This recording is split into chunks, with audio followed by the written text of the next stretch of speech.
The Elephant and the Ants. There was once a proud elephant who always bullied smaller animals. He would go to the ant hill near his home and spray water at the ants.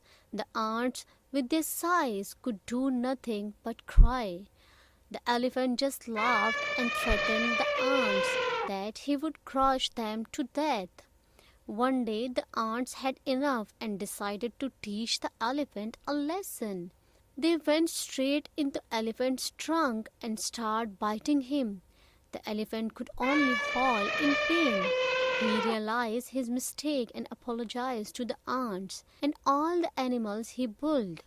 Moral: be humble and treat everyone with kindness. If you think you are stronger than others, then use your strength to protect them instead of harming them.